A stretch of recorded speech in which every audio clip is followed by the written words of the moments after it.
तो भैया 5 तारीख के पावर स्टार पवन सिंह के जन्मदिन बा आ वही में खेसारी भी एगो गाना रील देला हम रेल का देला हन अभी रेले के बाकी बा। अभी हां देखिए उ ना रेली हन पवन सिंह अब की रेली हन पवन सिंह रेले वाला बड़ा इनकरा के कैसे कि पवन सिंह के जो जलवा बा 5 तारीख के देखी हर दिन तू पवन सिंह से टकरा लो वैसे तो जीतबा ना लेकिन 5 तारीख के टकराइबा तब तो बहुत बवाल हो जाई कैसे कि पांचे के बहुत बिजोड़ गाना आवे वाला बा पावर स्टार पवन सिंह के आ ओही में सुनत नहीं कि इहो लड़ावे वाला बड़ा दर्दे में मर्दे के हां दर्दे में करते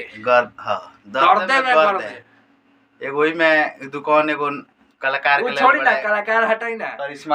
रौरा ई सोची कि पावर स्टार पवन सिंह से टक्कर वो पवन सिंह के बर्थडे के दिन ट्रेंडिंग में इहे न गलती कर देले ई शेर सजा के टकरा जाले खट से ना भोजपुरी में आखिर अकेले के बा के भोजपुरी के चलावता के भोजपुरी में सबसे ज्यादा बाजता सब लोग जानता ठीक बा त का बतियावे के हो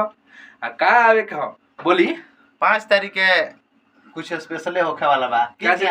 देखी पवन सिंह के जोन गाना बानू प्रियांशु सिंह और आशुतोष तिवारी आ एक जना औरी केहू दुबई के आदमी ई बनैले बाड़न ठीक बात तो जब ई बनैले वालो आ ओकरा में तू लड़े जा अभी तो अकेले प्रियांशु सिंह बनावलन तो इनका लोग के तरबदर हो जाला ठीक बा अकेले प्रियांशु सिंह बनावलन तो भोजपुरी इंडस्ट्री में एकदम हाहाकार मचला कि पवन सिंह के हई गाना आइल बा आ एगो औरी चीज पवन सिंह के गाना मतलब बियाहल महिला के गाना के बाद मतलब कि लगभग 1 महीना से ऊपर हो गई ठीक बा 1 महीना से ऊपर फैंस यही बेचैन बाड़न कि पवन सिंह के गाना आओ लोग छटपटाइल बा कि पवन सिंह के गाना आओ 5 तारीख के वही भैया कोनो गाना धमाल बहुत मचले बा बियाहल महिला हां त इनकर काम है पिटात रहेलो ना आझार के उठत रहेलो अब कोनो कम रील पर ट्रेंडिंग नहीं के करत बहुत ज्यादा रील बनता ऐसा कोनो बात नहीं है लेकिन एगो बात हम तरह के कह दी बड़का भूल करत रह ठीक बा अभियो से समझिबो आज टीजर आइले बा कल रिलीज कर दा बाकी अब पवन सिंह के बर्थडे के बारे में तनिया सा बात कर लिया पवन सिंह के बर्थडे लखनऊ में मनता ये चैनल पर तू ना जान तो खोलो तो जान लो जे भी सब्सक्राइब कर लेबा पवन सिंह के बर्थडे लखनऊ में मनता इंदिरा गांधी स्टेडियम में ठीक बा पवन सिंह के बर्थडे के दिन बहुत बिजोड़ गाना रिलीज होके वाला बा एगो चीज और ही बता दी कि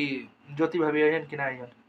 ज्योति भाभी के मैंने तनिया सा आशा कमे बुझाता लेकिन पवन सिंह का बर्थडे खाली लखनऊ में ना पूरा भारत भर में मनता हैजा बर्थडे मनाबा हैजा बर्थडे मनता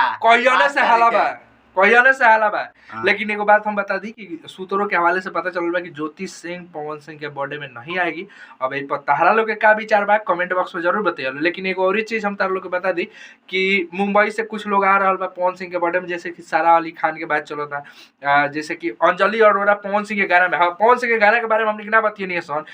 तमन्ना भाटिया के कारण पवन सिंह लिया रहल लेकिन एक बार पता चल रहा कि का तो तमन्ना भाटिया ना आई हन काहे से कि दुका भइल बा ई सब खाली बहाना हो ठीक बा दुकान के बोल के पूछऊ ना गइल रहल करे ठीक बा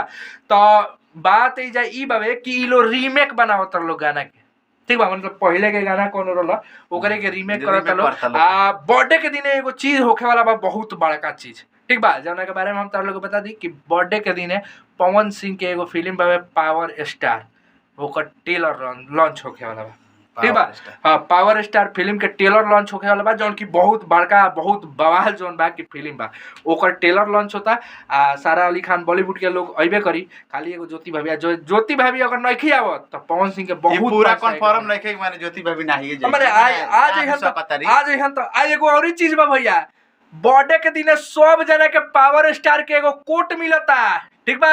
पावर स्टार के एगो कोट मिलता सब जना के मतलब पावर स्टार ओइ पर लिखल रही पावर स्टार पवन सिंह ठीक बा हम तारा लोग के दिखा देतनी ठीक बा एकदम मोबाइल में निकाल तनी तले बतियाई रो हम दिखा देतनी पावर स्टार पवन सिंह लिखल रही कोट पर जे कोट पहन के जाई देखो वाहिदा बस यही का लिखल रही ठीक बा जेकरा लगे होई ओकरे एंट्री मिली बाकी अपन राय कमेंट बॉक्स में जरूर दिया लो वीडियो के लाइक चैनल पर नया बड़ा तो सब्सक्राइब कर लिया लो मिलत इन अगले वीडियो में तब तक खातिर